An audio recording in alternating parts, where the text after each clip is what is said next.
मेरे प्यारे देशवासियों, नमस्कार।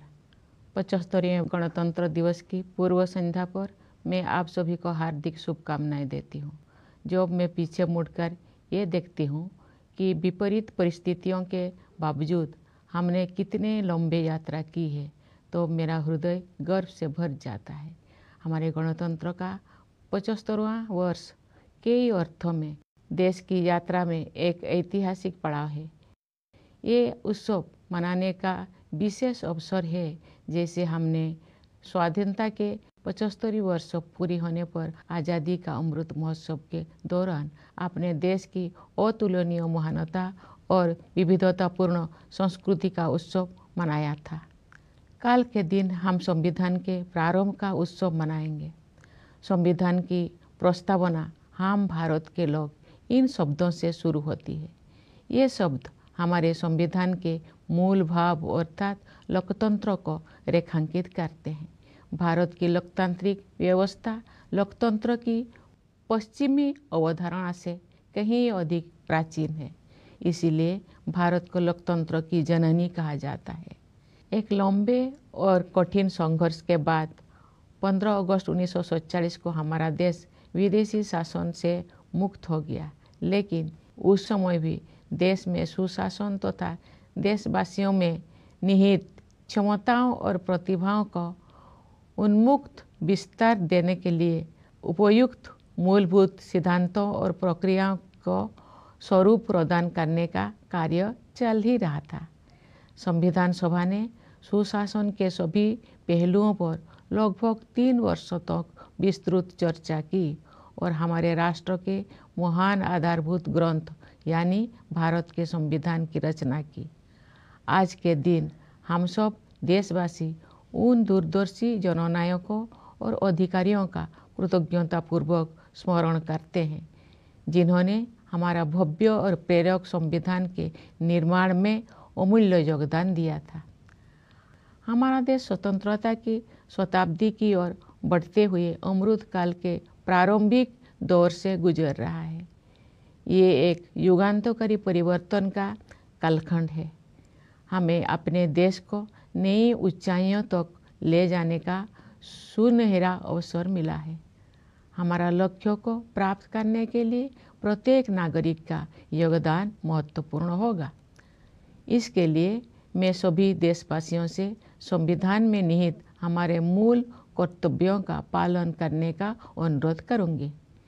ये कर्तव्य आज़ादी के 100 वर्ष पूरी होने तक भारत को एक विकसित राष्ट्र बनाने की दिशा में प्रत्येक नागरिक के आवश्यक दायित्व है। इस संदर्भ में मुझे महात्मा गांधी का स्मरण होता है।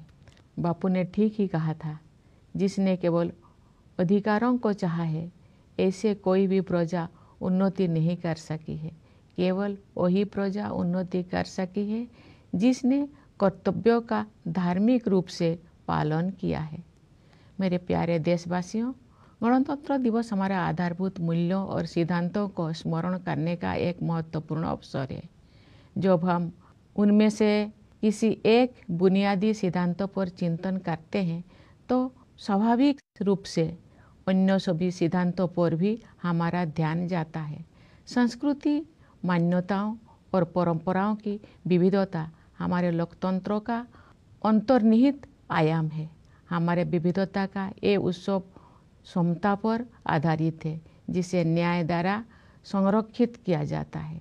ये सब स्वतंत्रता की वातावरण में ही संभव हो पाता है। इन मूल्यों और सिद्धांतों की समग्रता ही हमारी भारतीयता का आधार है।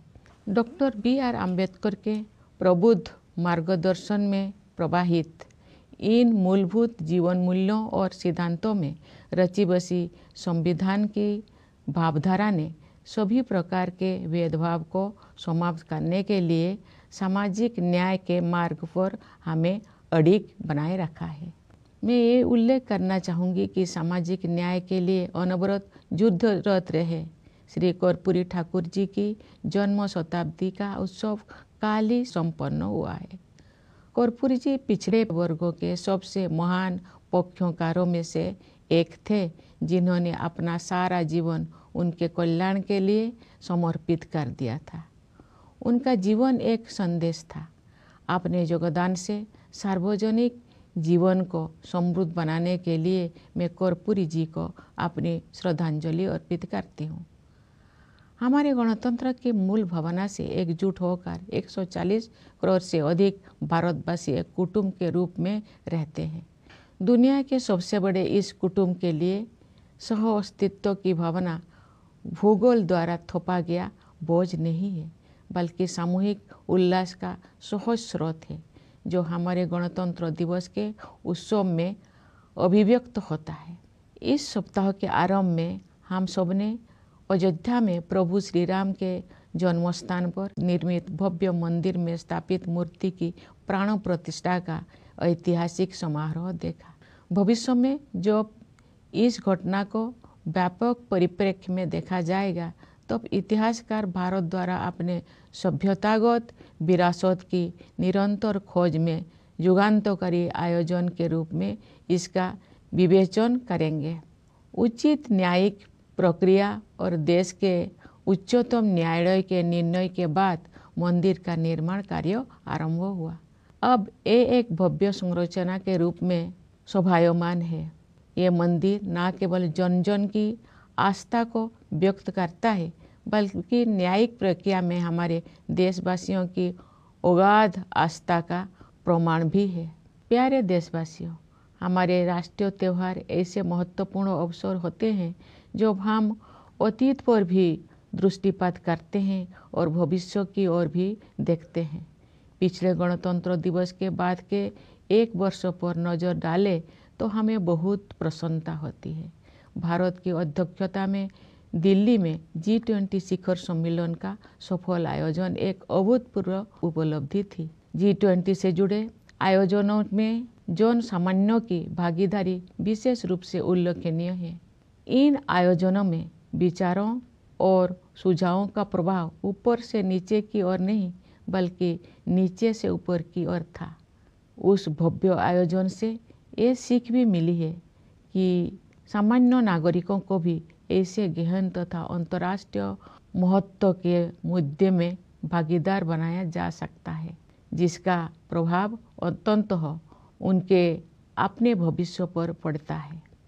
G20 शिखर सम्मेलन के माध्यम से ग्लोबल साउथ की आवाज़ के रूप में भारत के अभ्युदय को भी बढ़ावा मिला, जिससे अंतर्राष्ट्रीय संवाद की प्रक्रिया में एक आवश्यक तत्व का समावेश हुआ। जब संसद ने ऐतिहासिक महिला आरक्षण विधेयक पारित किया, तो हमारा देश स्त्री पुरुष समानता के आदर्शों की ओर आगे बढ़ा। मेरा मानना है कि नारी शक्ति बंधन अधिनियम महिला सशक्तिकरण का एक क्रांतिकारी माध्यम सिद्ध होगा। इससे हमारे शासन की प्रक्रियाओं को बेहतर बनाने में भी बहुत सहायता मिलेगी। जब सामूहिक महत्व के मुद्दों पर महिलाओं की भागीदारी बढ़ेगी, तो हमारी प्रशासनिक प्राथमिकताओं का जनता की आवश्यकताओं के साथ बेहतर सामंजस्य बनेगा। इसी अवधि में भारत चंद्रमा के दक्षिणी ध्रुव के क्षेत्र पर उतरने वाला पहले देश बना। चंद्रयान-3 के बाद इसरो ने एक सौर मिशन भी शुरू किया। हाल ही में आदित्य L1 के सफलतापूर्वक हेलो ऑर्बिट में स्थापित किया गया है। भारत ने अपने पहले एक्स-रे पोलरीमीटर सैटेलाइट, जिसे एक्सपोसेट कहा जाता है, के प्रक्षेपण के साथ नए साल की शुरुआत की है। ये सैटेलाइट अंतरिक्ष के ब्लैक होल जैसे रहस्यों का अध्ययन करेगा। वर्ष 2024 के दौरान अन्य कोई अंतरिक्ष अभियानों की योजना बनाए गए हैं। ये प्रसन्नता के विषय है कि भारत की अंतरिक्ष यात्रा में अनेक नई उपलब्धियां हासिल की जाने वाले हैं। हमारे प्रथम मानव अंतरिक्ष उड़ान कार्यक्रम गगनयान मिशन की तैयारी सुचारू रूप से आगे बढ़ रही है। हमें अपने वैज्ञानिकों और प्रौद्योगिकी विशेषज्ञों पर सदैव गर्व रहा है, लेकिन अब ये पहले से कहीं अधिक ऊंचे लक्ष्य तय कर रहे हैं और उनके अनुरूप परिणाम भी हासिल कर रहे हैं। भारत के अंतरिक्ष कार्यक्रम का उद्देश्य संपूर्ण मानवता के कल्याण के लिए विज्ञान और प्रौद्योगिकी की भूमिका को और अधिक विस्तार तथा गहराई प्रदान करना है। इसरो के कार्यक्रम के प्रति देशवासियों में जो उत्साह दिखाई देता है, उससे नई आशाओं का संचार हो रहा है। अंतरिक्ष विज्ञान के क्षेत्र में नई उपलब्धियों ने युवा पीढ़ी की कल्पना शक्ति को नई पंख दिए हैं। मुझे विश्वास है कि हमारे बच्चों और युवाओं में बड़े पैमाने पर विज्ञान के प्रति रुझान बढ़ेगा तथा उनमें वैज्ञानिक दृष्टिकोण विकसित होगा। अंतरिक्ष विज्ञान की इन उपलब्धियों से युवाओं, विशेषकर युवा महिलाओं को ये प्रेरणा मिलेगी कि वे विज्ञान और प्रौद्योगिकी को अपना कार्य क्षेत्र बनाएं। मेरे प्यारे देशवासियों, आज का भारत आत्मविश्वास के साथ आगे बढ़ रहा है।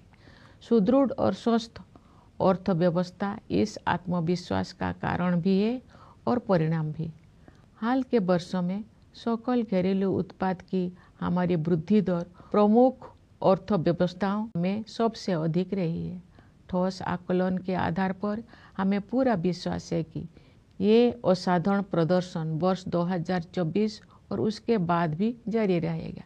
ये बात मुझे विशेष रूप से उल्लेखनीय लगती है कि जिस दूरगामी योजना दृष्टि से अर्थव्यवस्था को गति प्राप्त हुई है, उसी के तहत विकास को हर दृष्टि से समावेशी बनाने के लिए सुविचारित जन कल्याण अभियानों को भी बढ़ावा दिया गया है। महामारी के दिनों में समाज के कमजोर वर्गों को मुफ्त खाद्यान्न उपलब्ध कराने के लिए लागू योजनाओं का दायरा सरकार ने बढ़ा दिया था। बाद में कमजोर वर्गों की आबादी को संकट से उबरने में सहायता प्रदान करने हेतु इन कल्याणकारी योजनाओं को जारी रखा गया। इस पहल को और अधिक विस्तार देते हुए सरकार ने 81 करोड़ से अधिक लोगों को अगले 5 साल तक मुफ्त खाद्यान्न उपलब्ध कराने का निर्णय लिया है। संभवतः इतिहास में ये अपनी तरह का सबसे बड़ा जन कल्याण कार्यक्रम है। साथ ही सभी नागरिकों के जीवन यापन को सुगम बनाने के लिए अनेक समयबद्ध योजनाएं भी कार्यान्वित की जा रही है। घर में सुरक्षित और पर्याप्त पेयजल की उपलब्धता से लेकर अपना घर होने के सुरक्षाजनक अनुभव तक, ये सभी बुनियादी न्यूनतम आवश्यकताएं हैं, न कि विशेष सुविधाएं। ये मुद्दे किसी भी राजनीतिक या आर्थिक विचारधारा से परे है और इन्हें मानवीय दृष्टिकोण से ही देखा जाना चाहिए। सरकार ने केवल जन कल्याण योजनाओं का विस्तार और संवर्धन ही नहीं किया है, अपितु जन कल्याण की अवधारणा को भी नया अर्थ प्रदान किया है।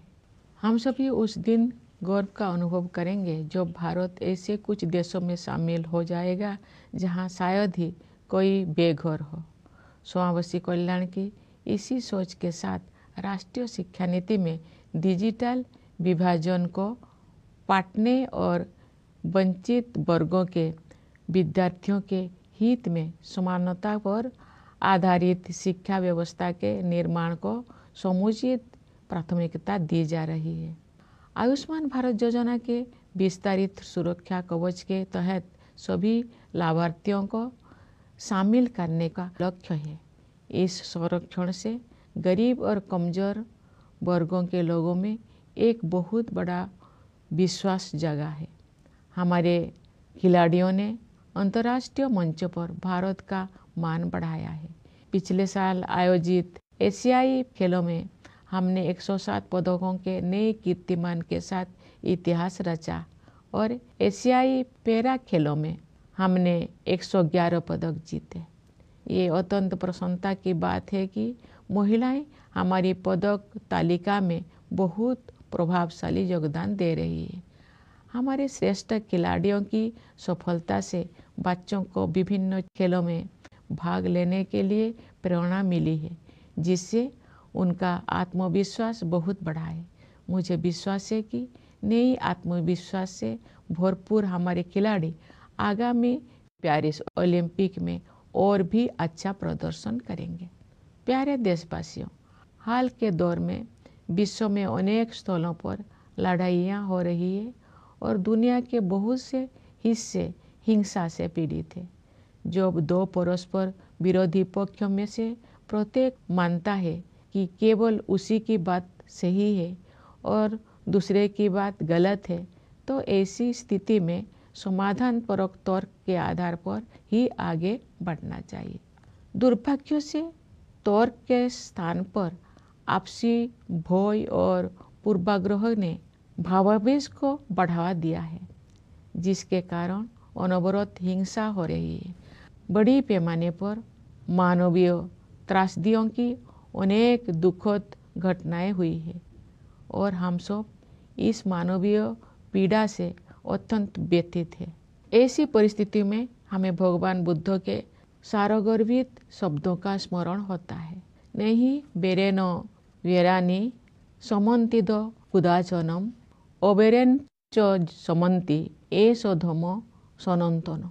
इसका भावार्थ है, यहाँ कभी भी शत्रुता को शत्रुता के माध्यम से शांत नहीं किया जाता है, बल्कि अशत्रुता के माध्यम से शांत किया जाता है। यही शाश्वत नियम है। वर्धमान महावीर और सम्राट अशोक से लेकर राष्ट्रपिता महात्मा गांधी तक भारत ने सदैव एक उदाहरण प्रस्तुत किया है कि अहिंसा केवल एक आदर्श मात्र नहीं है जिसे हासिल करना कठिन है, बल्कि ये एक स्पष्ट संभावना है। यही नहीं, अपितु अनेक लोगों के लिए ये एक जीवंत यथार्थ है। हम आशा करते हैं कि संघर्ष में उलझे क्षेत्रों में उन संघर्षों को सुलझाने तथा शांति स्थापित करने के मार्ग खोज लिए जाएंगे। वैश्विक पर्यावरण संकट से उभरने में भी भारत का प्राचीन ज्ञान विश्व समुदाय का मार्गदर्शन कर सकता है। भारत को ऊर्जा के नवीकरणीय स्रोतों को बढ़ावा देने में अग्रणी योगदान देते हुए और ग्लोबल क्लाइमेट एक्शन को नेतृत्व प्रदान करते हुए देखकर मुझे बहुत प्रसन्नता होती है। भारत ने पर्यावरण के प्रति सचेत जीवन शैली अपनाने के लिए लाइव मूवमेंट शुरू किया है। हमारे देश में जलवायु परिवर्तन के मुद्दे का सामना करने में व्यक्तिगत व्यवहार परिवर्तन को प्राथमिकता दी जा रही है तथा विश्व समुदाय द्वारा इसकी सराहना की जा रही है। हर स्थान के निवासी अपनी जीवन शैली को प्रकृति के अनुरूप ढालकर अपना योगदान दे सकते हैं और उन्हें ऐसा करने ही चाहिए। इससे न केवल भावी पीढ़ियों के लिए पृथ्वी का संरक्षण करने में सहायता मिलेगी, बल्कि जीवन की गुणवत्ता भी बढ़ेगी। प्यारे देशवासियों, हमारे स्वाधीनता के 100 वर्ष पूरी होने तक की अमृत काल की अवधि के दौरान अभूतपूर्व तकनीकी परिवर्तन भी होने जा रहा है।